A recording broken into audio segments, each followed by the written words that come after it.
Assalamualaikum warahmatullahi wabarakatuh. Kita lanjutkan kuliah tentang bilangan real ke sifat urutan. Jadi bilangan real itu bisa diurutkan ya, bisa dibandingkan siapa lebih besar dari apa gitu. Jadi dengan seperti ini, X kurang dari Y, X kurang dari atau sama dengan Y, dan X lebih dari Y atau X lebih dari atau sama dengan Y. Nah, perlu diingat, nanti pengertian kurang dari lebih dari itu ada di bawah. Kalau ada X kurang dari atau sama dengan Y, maka supaya kalimat itu benar, cukup salah satu terpenuhi. Jadi X kurang dari atau sama dengan Y itu artinya X sama dengan Y atau X kurang dari Y. Contohnya kita bisa mengatakan 3 kurang dari atau sama dengan 4. Kalimat itu benar karena 3 kurang dari 4. Gitu ya. Tapi 4 kurang dari atau sama dengan 4 juga betul.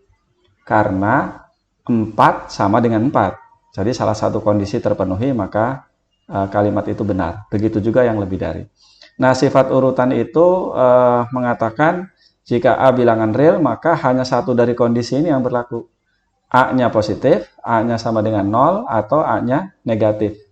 Jadi dalam sifat urutan itu dipisah bahwa di antara bilangan real itu ada yang positif, ada yang negatif gitu ya. Dan ada yang 0. Nah, yang perlu diketahui adalah penjumlahan dan perkalian bilangan positif itu hasilnya adalah bilangan positif. Nanti perkalian dua buah bilangan real, yang satu positif, yang satu negatif, itu hasilnya negatif, itu bisa dibuktikan dari pernyataan yang tadi ya. Tapi kita gunakan pengetahuan yang sudah kita tahu saja. Bahwa positif kali negatif itu negatif, kemudian negatif kali negatif itu positif. Kemudian ini pengertian dari lebih dari atau kurang dari. Jadi A lebih dari atau lebih dari B. Boleh ditulis begini, B kurang dari A gitu ya. Kalau kita bacanya dari kiri ke kanan, ini A lebih dari B atau lebih besar dari B. Kalau yang ini, kalau dibaca dari kanan ke kiri, ini kan B kurang dari atau lebih kecil dari A. Jadi A lebih besar dari B jika A dikurangi B adalah bilangan positif. Atau lebih dari 0 ya. Kalau pakai sama dengan, ya sama dengannya ikut. Jadi A lebih dari atau sama dengan B jika A dikurangi B adalah bilangan positif atau 0. Dengan kata lain, A dikurangi B-nya tak negatif. Nah, itu ya. Nanti dikasih contoh. Nah, ini ada beberapa teorema yang kita gunakan untuk manipulasi aljabar terkait dengan ketaksamaan. Ini namanya ketaksamaan. Nanti ada juga pertidaksamaan ya. Jadi yang pertama, jika A kurang dari B dan B kurang dari C, maka A kurang dari C. Ini namanya sifat transitif. Gitu ya. Jadi, tapi kalau ini diganti lebih dari, ini lebih dari ya sama, berlaku juga. Yang kedua, jika A kurang dari B, maka A ditambah C kurang dari B ditambah C.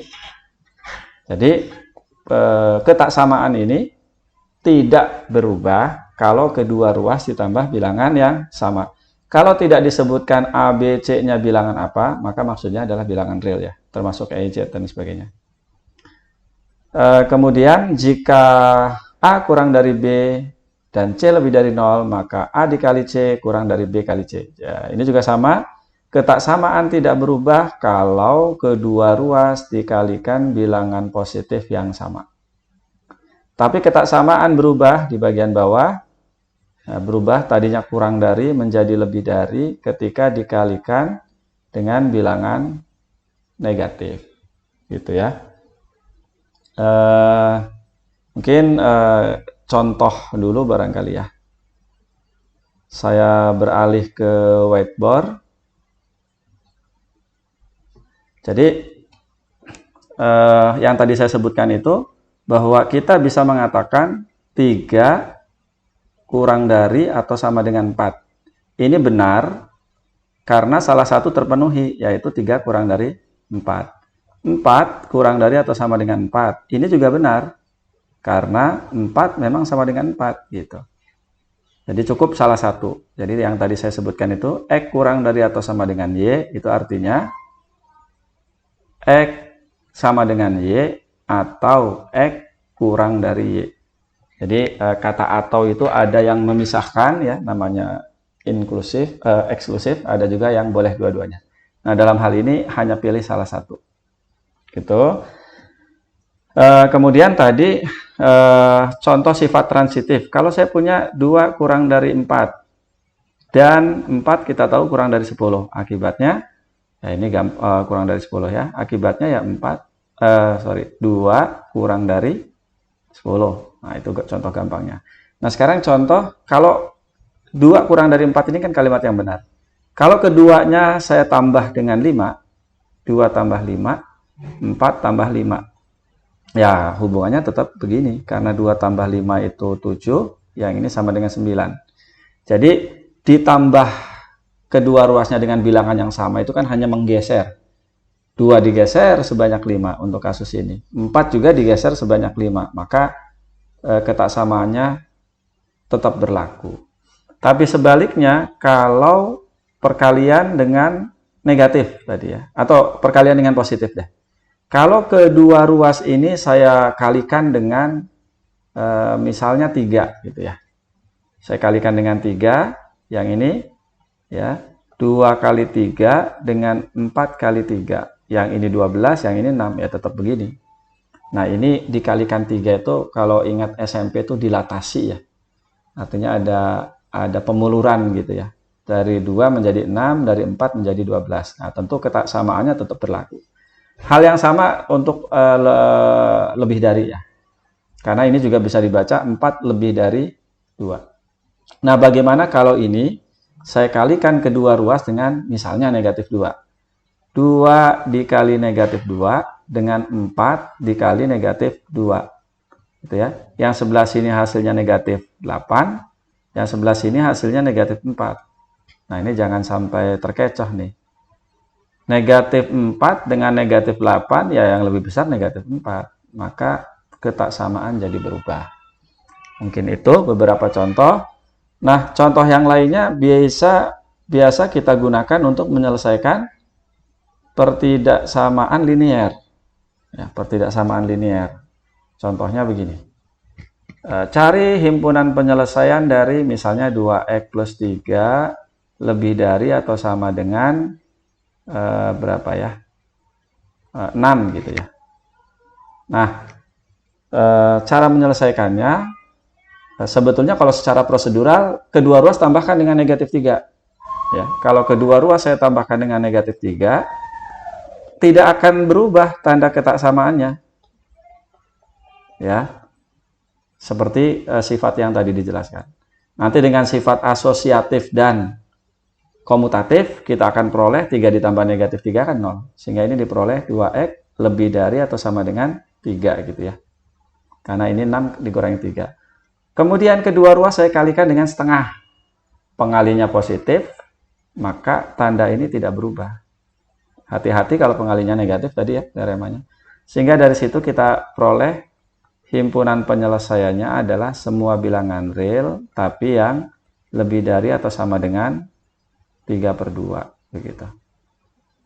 Nah, jadi harus hati-hati kalau pengali bilangan negatif. Itu contoh. Kembali lagi ke slide. Saya lanjutkan sifat berikutnya. Nah, ini teorema yang biasa kita gunakan untuk menyelesaikan persamaan kuadrat. Jika, oh ya, ada yang terlewat ya. Sebentar, saya balik lagi ke whiteboard.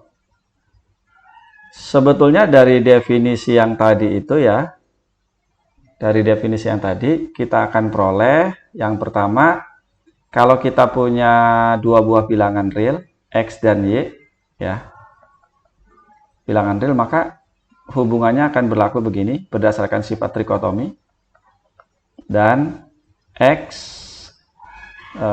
lebih dari Y, gitu ya. Nah, yang lainnya, berdasarkan nanti bisa dibuktikan, bahwa jika X kurang dari atau sama dengan Y, dan X lebih dari atau sama dengan Y, nah, X kurang dari Y, tapi X kurang dari Y, tapi X-nya juga lebih besar dari Y. Apakah mungkin itu terjadi? Nah, itu terjadi karena kalau X-nya sama dengan Y. Itu ya. Nah, ini cara menunjukkannya gampang.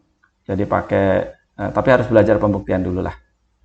Gitu ya. Nah, dari sini kemudian kita juga bisa tahu bahwa X kuadrat untuk setiap bilangan real, kalau X-nya bilangan real, maka kuadratnya itu tidak pernah negatif. Lebih khusus lagi, kalau X-nya tidak sama dengan 0, maka X kuadratnya pasti lebih dari 0. Dari sini kita bisa tahu bahwa 1 itu kan bisa ditulis 1 kuadrat. Karena 1 itu bilangan real, ya, dan dia tidak sama dengan 0, maka 1 ini lebih dari 0. Jadi 1 adalah bilangan positif karena lebih dari 0. Nah, itu cara menunjukkannya. Nah, ini nanti akan kita pakai ketika membuktikan sih ya. Tapi kalau sekedar menyelesaikan pertidaksamaan sih tidak sampai ke situ. Saya lanjut ke whiteboard lagi, PPT lagi. Ini teorema yang biasa kita gunakan untuk menyelesaikan pertidaksamaan. Jika hasil kali dua buah bilangan adalah positif, maka A lebih dari 0 dan B lebih dari 0, atau A kurang dari 0 dan B kurang dari 0. Nah, ya ini teoremanya, tapi biasanya kita kalau menyelesaikan pertidaksamaan, ya, menggunakan uji bilangan, uji di garis bilangan ya. Nah, akibat dari sini, kalau hasil kalinya negatif, maka A-nya positif dan B-nya negatif, atau A-nya negatif, B-nya yang positif. Nah, itu contoh atau aturan yang kita akan gunakan ketika menjelaskan atau menyelesaikan pertidaksamaan. Nah, contoh lagi.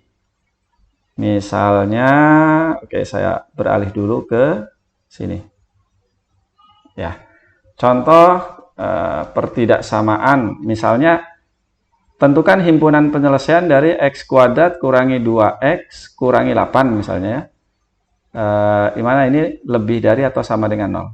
X-nya bilangan real. Ya. Nah, yang biasa kita lakukan, saya tunjukkan cara menggunakan teorema itu. X kuadrat dikurangi 2X kurangi 8. Maka X kuadrat kita faktorkan ya. Seperti ini. Ditambah 4 ya. Dikurangi 4 ya. Dikurangi 4 ditambah 2. Jadi saya tulis tambah dulu deh.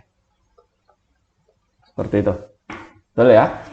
Nah, berdasarkan teorema tadi, hasil kali dua buah bilangan tidak negatif, positif atau 0 ya. Berarti yang pertama, X tambah 2-nya lebih dari 0 dan X kurangi 4-nya lebih dari 0, atau gitu ya, X tambah 2-nya kurang dari atau sama dengan 0 dan X kurangi 4-nya kurang dari atau sama dengan 0. Dari sini dengan sifat linear tadi, contoh yang sudah dipraktikkan sebelumnya, ini saya peroleh X, jadi kedua ruas ditambahkan dengan negatif 2, X lebih dari atau sama dengan negatif 2, dan X kurang dari atau sama dengan 4. Nah, dari sini, X kurang dari atau sama dengan negatif 2, dan X kurang dari atau sama dengan 4. Gitu ya. Nah, di sini X-nya lebih dari kok ini ada yang salah, maaf. Ini harusnya lebih dari. Nah, lebih dari atau sama dengan. Nah, X-nya lebih dari negatif 2 dan X juga harus lebih dari negatif 4. Maka X yang memenuhi adalah yang lebih dari negatif 4 gitu ya. Nah, atau ini X-nya harus kurang dari 2 dan X-nya kurang dari 4. Yang bisa memenuhi apa? Ya, harus kurang dari negatif 2. Gitu. Jadi, kita peroleh himpunan penyelesaiannya adalah X anggota bilangan real sedemikian hingga X-nya kurang dari atau sama dengan 2. Ini ya. Tetapi, sebentar. Saya salah. Jadi, X kurang dari negatif 2, kurang dari atau sama dengan negatif 2, atau X lebih dari atau sama dengan 4.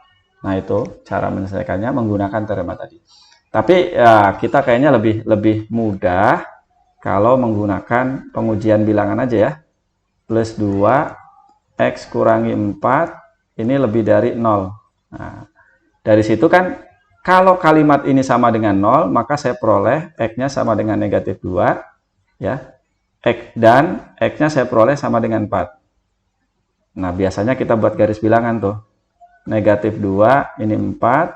Karena ada sama dengan, berarti disubstitusi ke sana akan menghasilkan kalimat yang benar, sehingga ini bagian dari solusi. Kita cek dengan bilangan di sini, yang paling gampang ya. Di sini kan ada 0 nih. Kalau disubstitusi ke sana, menghasilkan bilangan yang negatif ya. Ini positif 2 kali negatif 4, kan di sini negatif. Yang ini pasti positif nih, silahkan dicek. Sehingga inilah yang kita ambil agar ketaksamaan itu lebih dari benar ya, lebih dari atau sama dengan 0. Jadi himpunan penyelesaiannya adalah yang tadi sudah ditulis lah ya. X-nya kurang dari negatif 2 atau X-nya lebih dari atau sama dengan 4. Itu tadi ya. Baik, kita lanjutkan ke nilai mutlak ya. Saya kembali lagi ke PPT. Nah, ini nilai mutlak. Nah, kadang-kadang kita perlu misalnya mengukur jarak gitu ya, atau mencari selisih dua buah bilangan. Berapa selisih antara negatif 2 dengan negatif 4? Nah, apa dikurangi apa? Negatif 2 dikurangi negatif 4 kan hasilnya 2. Tapi kalau negatif 4 dikurangi negatif 4 kalau dikurangi negatif 2 kan hasilnya negatif 2 ya. Tapi kalau 2 dikurangi negatif 4, negatif 2 dikurangi negatif 4, ya hasilnya positif 2. Jadi, tapi jarak kan tidak mungkin negatif. Maka kita perlu konsep namanya harga mutlak atau nilai mutlak. Nilai mutlak dari A adalah A kalau A-nya lebih dari atau sama dengan 0. Dan dia bernilai negatif A kalau A-nya kurang dari 0. Ya. Nah, ini contohnya nilai mutlak dari 2 ya 2. Nilai mutlak dari negatif 3 ya negatif dari negatif 3. Negatif dari negatif 3 adalah 3. Nah, dan juga seterusnya. Ini beberapa sifat bahwa nilai mutlak dari A itu sama dengan nilai mutlak dari negatif A. Nilai mutlak A kali B itu sama dengan nilai mutlak A dikali nilai mutlak B. Dan nilai mutlak kalau C-nya lebih dari atau sama dengan 0, nilai mutlak A kurang dari C jika dan hanya jika A lebih dari negatif C dan kurang dari C. Dan nilai mutlak dan A itu diapit oleh ini. Gitu ya. Nah, berikut ilustrasinya. Saya kembali ke whiteboard. Ini saya hapus saja lah. Jadi, tadi nilai mutlak itu nilai mutlak A gitu misalnya ya. Ini 0, ini A. A-nya bisa di sana, bisa di sini ya. Kan belum tentu positif juga. Maka jarak ini ke sini itu adalah nilai mutlak A gitu. Kemudian kalau A-nya positif, nah maka di sini negatifnya di situ. Maka jarak ini adalah jarak ini ke sini kan sama dengan ini ke sini. Maka ini akan sama begitu ya. Jadi kalau misalnya nilai mutlak X dikurangi Y, ya berarti jarak antara X dan Y. Yang kedua, ini membuktikannya agak lama kalau ini. Tapi diterima aja ya. Dari sini saya akan peroleh bahwa nilai mutlak X kalau dikuadratkan sama dengan X kuadrat. Gitu ya. Sehingga dari situ saya peroleh akar dari X kuadrat sama dengan nilai mutlak X. Nah, hati-hati nih, suka sering salah. Akar dari 4 itu 2 atau plus minus 2. Ada tuh yang jawab plus minus 2. Nah, yang benar adalah 2. Karena ini. Ya, jadi 4-nya itu ya, kalau kita tulis sebagai 2 kuadrat, ya akarnya adalah nilai mutlak 2. Kalau saya tulis 4-nya itu sebagai akar dari negatif 2 kuadrat, maka ini saya tulis akarnya, ya akar negatif 2 gitu ya. Dan itu ya sama dengan 2. Ini sama dengan 2. Jadi akar 4 itu positif. Gitu ya. Berikutnya ada ketaksamaan yang lain, yaitu, oh ini ya tadi. Nilai mutlak A kurang dari C itu jika dan hanya jika A-nya kurang dari C lebih dari negatif C ya. Nanti akan kita pakai di ketaksamaan yang melibatkan nilai mutlak. Kemudian ketaksamaan lainnya yang penting dalam nilai mutlak adalah ini, namanya ketaksamaan segitiga. Gitu ya. Kalau di sini yang minus juga sama. Seperti itu. Dan A dikurangi B akan lebih dari atau sama dengan nilai mutlak dari ini. Nah, gitu. Nah, mungkin sampai sini dulu, nanti dilanjutkan dengan pembahasan soal.